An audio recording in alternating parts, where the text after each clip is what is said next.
chumvi, linda nyumba hii kwa miale ya radi. Ninakuja kula kenge cha kanisa. Leo nataka nikwambie siri ambayo ipo karibu sana na wewe. Kuna kitu ambacho watu wengi wanatumia kila siku na bila kujua kina maana gani kiroho. Na kitu hicho ni chumvi ya mawe. Watu wengi huwa wanajua kwamba chumvi ya mawe ni kama kitu tu cha kuweka kwenye chakula kwa ajili ya ladha. Lakini ukweli ni kwamba chumvi imekuwa ikitumika tangu zamani kwa mambo ambayo hayahusiani kabisa na chakula.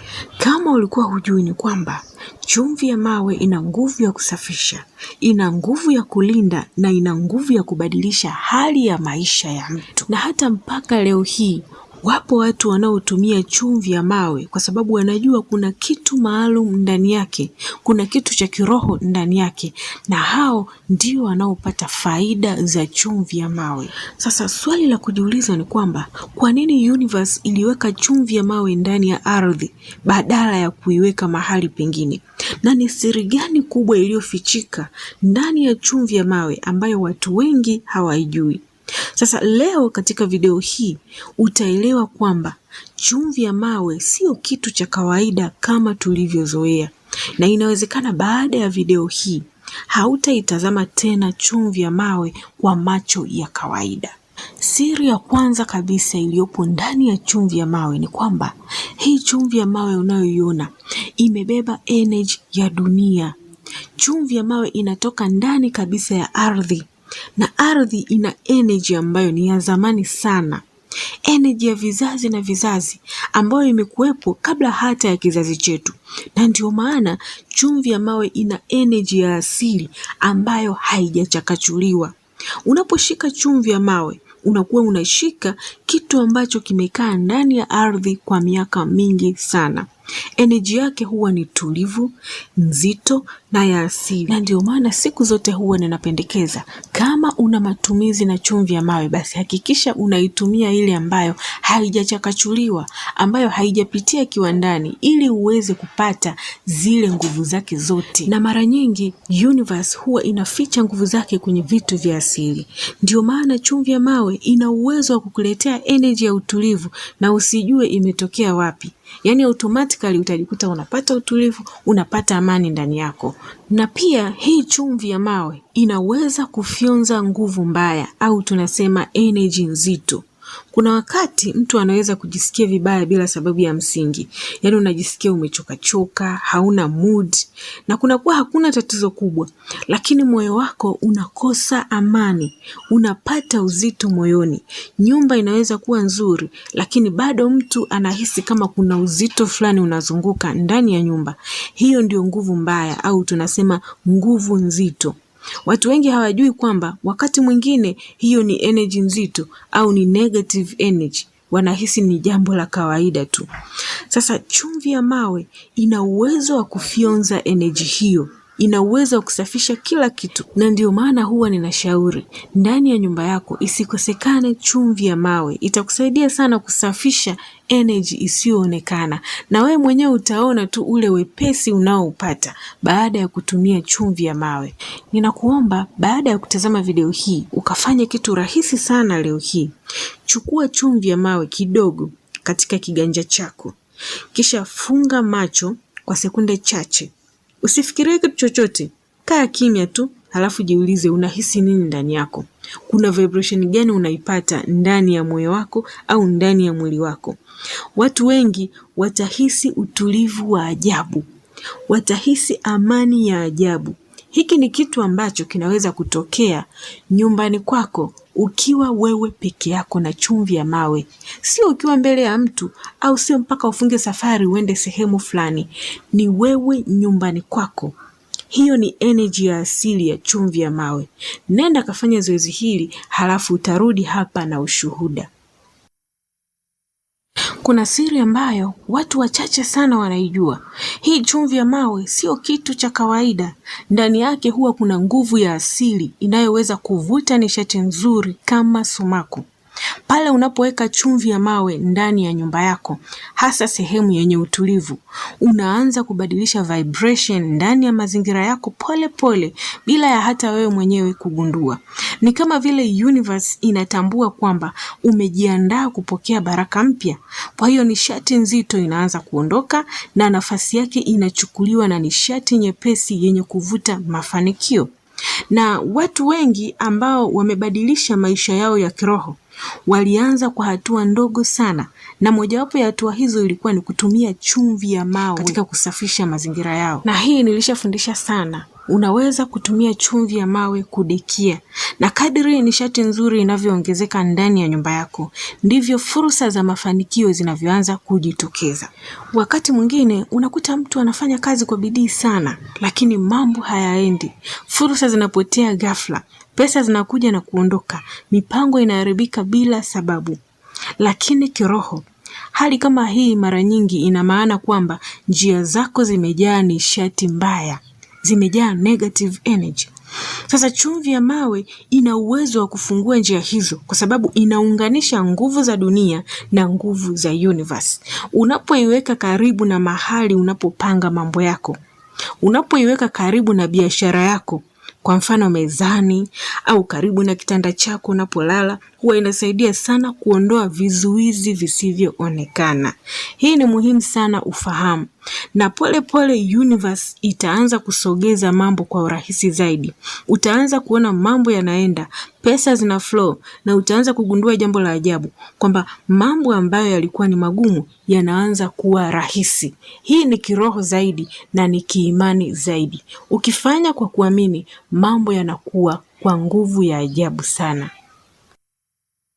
Na pia hii chumvi ya mawe ni kinga ya kiroho isiyoonekana. Yaani wewe kwa macho ya kawaida unaona ni chumvi tu ya kawaida. Ukionja unasikia ladha ya chumvi. Lakini katika ulimwengu wa kiroho, kuna jambo linaendelea ndani ya hiyo chumvi ambayo wewe huwezi kuliona. Watu wengi hawajui kwamba chumvi ya mawe ni kinga ya kiroho. Kuna watu waliweka chumvi karibu na milango yao. Asubuhi wakakuta wachawi wamekwama hapo mlangoni. Sasa hii unaweza kuona kama ni hadithi tu za kutungwa au ni story tu za kuvuta attention. Lakini nataka nikuambie kwamba chumvi ya mawe ina nguvu ya kuweka mipaka ya energy. Unaponyunyiza chumvi kuzunguka nyumba yako au ndani ya chumba chako kwa kunuia, yale maneno yanakuwa hai, yale maneno yanakuwa ni silaha tosha katika maisha yako. Hapa kinachomata tu, tumia chumvi kwa nia. Tumia kwa kufanyia manuizi yako, yale maneno yanaishi. Na hakuna kitu chenye nguvu katika ulimwengu wa kiroho kama maneno yaliyopewa nguvu, maneno yaliyoongezewa nguvu kwa kutumia chumvi ya mawe. Kwa hiyo chumvi ya mawe sio tu chumvi ikiwa tu hivi inaonekana, huwa inapata nguvu zaidi pale inapotumika katika kufanya manifestation, kuyapa nguvu maneno yako unayonena kwa kinywa chako. Kwa hiyo kuanzia leo hii nyumbani kwako, kama unahisi kuna energy mbaya zinakuzunguka au zinakufuatilia, nyunyeza chumvi ya mawe kuzunguka nyumba yako huku ukitamka maneno yenye nguvu. Naomba nikuhakikishie hayo maneno yataishi. Hayo maneno yatakuwa na nguvu maradufu. Yoyote yule ambaye ataamua kwenda kinyume na maneno hayo, ni lazima kimkute kitu. Na pia chumvi ya mawe huwa inaleta usawa wa energy. Yaani inasawazisha energy, au tunasema ina balance energy. Universe huwa inaendeshwa kwa usawa. Sasa na chumvi ya mawe huwa ina uwezo wa kusaidia kurejesha usawa huo wa energy. Na ndio maana wakati mwingine mtu anaweza kutumia chumvi na akahisi nafuu bila kuelewa ni kwa nini. Kwa mfano, kama nyumbani una mgonjwa anayeumwa ugonjwa wowote ule, ukamlaza karibu na chumvi ya mawe au katika kitanda chake ukazungushia chumvi ya mawe, kuna nafuu fulani ataipata. Hiyo ni kwa sababu chumvi ya mawe imekwenda kusawazisha nguvu, imekwenda kuondoa nguvu mbaya na kuleta positive energy, ambapo positive energy huwa inaleta healing, inaleta uponyaji, inaleta nafuu, inaleta amani ndani ya nafsi ya mtu. Kwa hiyo ndio maana unapata ile ahueni fulani baada ya kukaa karibu na chumvi ya mawe. Energy iliyopo ndani ya chumvi ya mawe ni energy ya utulivu, na utulivu huwa unaleta mabadiliko chanya. Kwa hiyo popote pale utakapopeleka chumvi ya mawe ni lazima ikalete mabadiliko chanya. Kama kulikuwa na maugomvi, chumvi italeta amani. Kama kulikuwa na hasira, chuki, chumvi ya mawe italeta amani, faraja na upendo. Na hapa naomba nikupe challenge moja ambayo ni rahisi sana, kila mtu ataweza kuifanya. Leo usiku kabla ya kulala, chukua chumvi ya mawe kidogo, weka karibu na kitanda chako. Halafu ulale kawaida tu, usiongee kitu chochote. Halafu asubuhi ukiamka jiulize, ulilala vipi? Yaani angalia usingizi ulioupata katika huo usiku. Watu wengi watagundua kwamba usingizi unakuwa ni mzuri zaidi. Na hata baada ya kuamka, utaona mwili wako una utofauti na siku nyingine. Hili ni zoezi rahisi sana. Hata wewe unayetazama video hii unaweza kufanya. Nenda kafanya usiku wa leo, alafu njoo na ushuhuda hapa.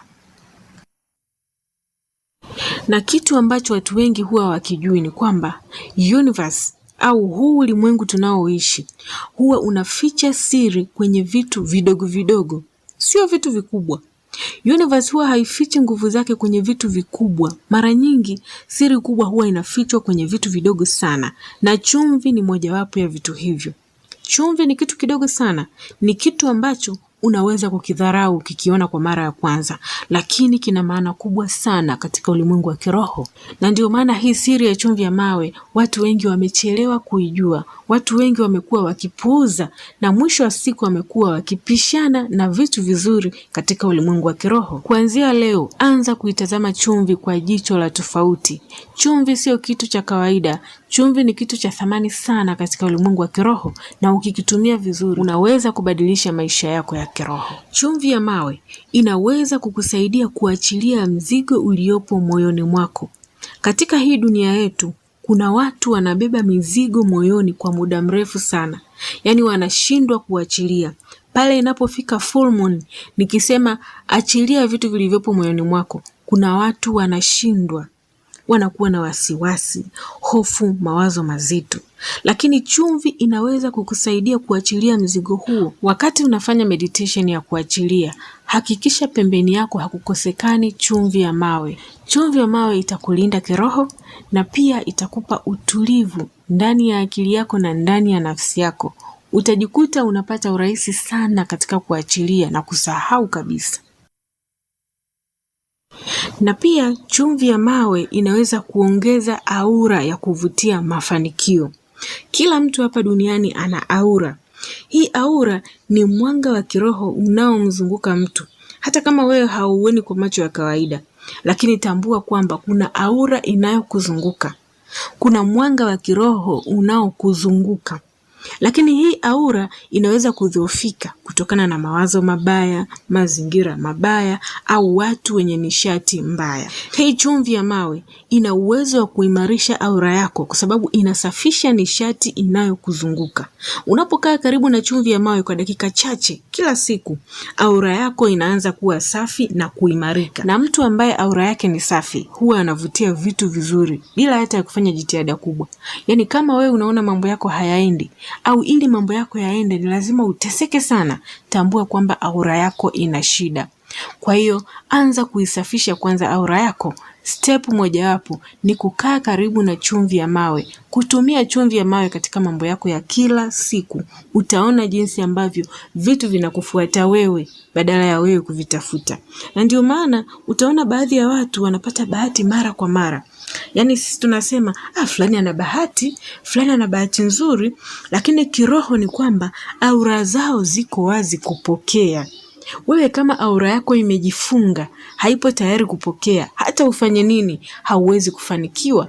Au utajikuta ili uweze kufanikiwa ni lazima uteseke sana, ni lazima uumie mno, ndipo mafanikio yaje. Sasa katika kanuni za kiulimwengu, haitakiwi wewe uteseke sana. Na pia chumvi ya mawe huwa inaimarisha mawazo ya kuvuta utajiri. Universe huwa inajibu mawazo yetu. Yaani jinsi unavyowaza ndivyo universe inavyokutendea. Lakini mawazo mazuri hayawezi kufanya kazi kama akili yako imejaa nishati nzito. Sisi tunaelewana?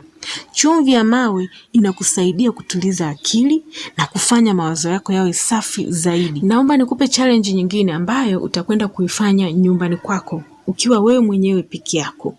Chukua chumvi ya mawe kisha ishike mkononi mwako kwa dakika chache ukiwa kimya. Halafu baada ya hapo anza kuvisualize unataka maisha gani? Unataka maisha yako yaweje? Baada ya hapo utaanza kuhisi utulivu wa ajabu kichwani mwako. Utaanza kuhisi amani na faraja ya ajabu. Sasa huo utulivu ndio hali ambayo universe inasikiliza zaidi. Yaani universe huwa inasikiliza zaidi mahali penye utulivu. Kwa hiyo kama kichwa chako hakina amani, hakina utulivu, muda wote unawaza mambo mabaya, unawaza kufeli, kushindwa, unawaza umaskini, universe haiwezi kukufanyia kazi. Universe inakuhitaji kwanza utulie, upate utulivu. Inakuhitaji calm down, na hapo ndipo mawazo yako yanaanza kubadilika na kuwa nguvu halisi na kuwa nguvu chanya yenye mabadiliko makubwa. Utajiri wa kweli huwa hauji kwa ghafla. Mara nyingi huwa unaanza kwa mabadiliko madogo madogo yasiyoonekana.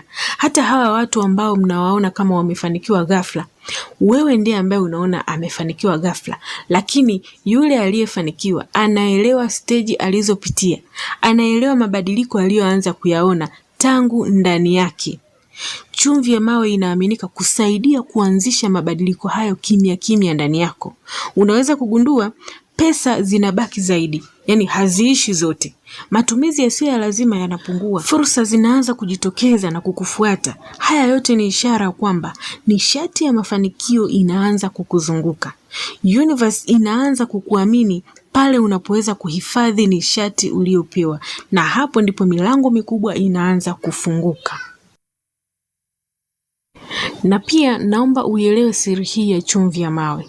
Hii chumvi ya mawe imetoka ardhini na ndani yake bado kuna nguvu ya dunia. Kwa hiyo ndani ya chumvi ya mawe kuna nguvu ya dunia, na dunia yenyewe ni chanzo kikubwa cha nishati ya ustawi na uhai. Sasa unaposhika chumvi ya mawe na kuiweka karibu na wewe, aidha katika kiganja au karibu na mwili wako, ni kama unaunganisha mwili wako na nguvu za asili. Na mtu aliyeunganishwa na nguvu za asili huwa ana uthabiti wa kiroho. Na uthabiti wa kiroho ndio msingi wa mafanikio ya kweli.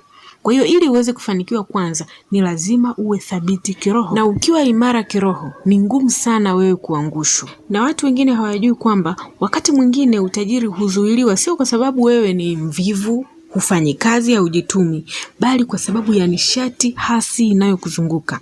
Kila kitu it is all about energy. Umezungukwa na nishati gani?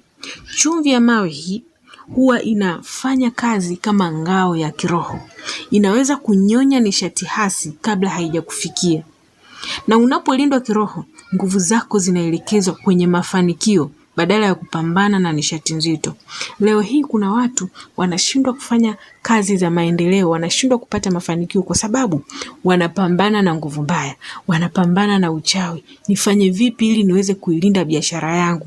Wanapoteza pesa nyingi kwenda kwa waganga, lakini kumbe ni kitu kidogo tu kujilinda. Na uwezo wa kujilinda unao wewe mwenyewe, sio lazima uende kwa mtu akakulie pesa zako. Na ndio maana watu wanaotumia chumvi ya mawe kwa muda mrefu mara nyingi huwa wanahisi maisha yao yanakuwa mepesi zaidi. Yaani hawatumii nguvu kubwa, lakini vitu vinaenda. Baada ya kutazama video hii, utaanza kuiona chumvi kwa macho ya tofauti. Utaanza kuelewa kwamba universe mara nyingi haiongei kwa maneno, inaongea kwa ishara, na video hii ni mojawapo ya ishara iliyoletwa kwako. Na wakati mwingine ishara hizo zinakuwa ni karibu sana na wewe kiasi kwamba sisi hatuzioni. Chumvi ya mawe kila siku tunaiona masokoni, watu wanaiongelea, lakini tunaipuuza. Chumvi ya mawe ni moja ya ishara hizo. Inaonekana ya kawaida sana, watu wengine wanaikebehi, wanaipuuza, lakini ndani yake kuna energy ya dunia, kuna utulivu wa asili na kuna nguvu ya mabadiliko. Naomba nikwambie, haujakutana na video hii kwa bahati mbaya. Inawezekana kuna sababu imekuvuta wewe kusikiliza somo hili. Na kwa sababu universe huwa ina njia ya kuwasiliana na wale wanaotafuta kuelewa zaidi. Kwa hiyo kama umefika hapa mpaka mwisho wa video hii, ina maana kwamba kuna kitu ndani yako kinatafuta mwanga zaidi. Nafsi yako kuna kitu inatafuta. Na nataka ujue kitu kimoja muhimu sana. Hauko peke yako kwenye safari hii. Kuna watu wengi wanaanza kuamka kiroho polepole kama wewe. Wanaanza kuelewa kwamba maisha yana maana kubwa zaidi kuliko tunavyoona kwa macho yetu. Na channel hii ipo kwa ajili yako. Kwa ajili ya watu wanaotafuta kuelewa zaidi. Kwa ajili ya watu wanaohisi kuna kitu kikubwa zaidi kwenye maisha. Na kama umehisi somo hili limekugusa kwa namna moja ama nyingine, ina maana kwamba upo kwenye njia sahihi. Endelea kujifunza, endelea kusikiliza sauti ya ndani yako. Endelea kusikiliza intuition yako na endelea kuamini kwamba universe inaongoza hatua zako, kwa sababu safari yako bado inaendelea na inawezekana mambo makubwa zaidi bado yanakuja katika maisha yako. Na kitu kikubwa zaidi, amini kwamba wewe ni wa thamani zaidi. Wewe unastahili mambo mazuri yote. Jitamkie neno lolote lile la ushindi hapo katika comments. Na kama unajisikia unataka kupokea zaidi, unaweza kuendelea kutazama video zangu nyingine katika channel hii. Amini kwamba hauko peke yako katika safari hii. Unaweza kushare video hii na wale wote uwapendao ili na wao waweze kujifunza. Na kama ulikuwa bado hujasubscribe, hakikisha una subscribe ili video inayofuata isije kukupita. Asante sana.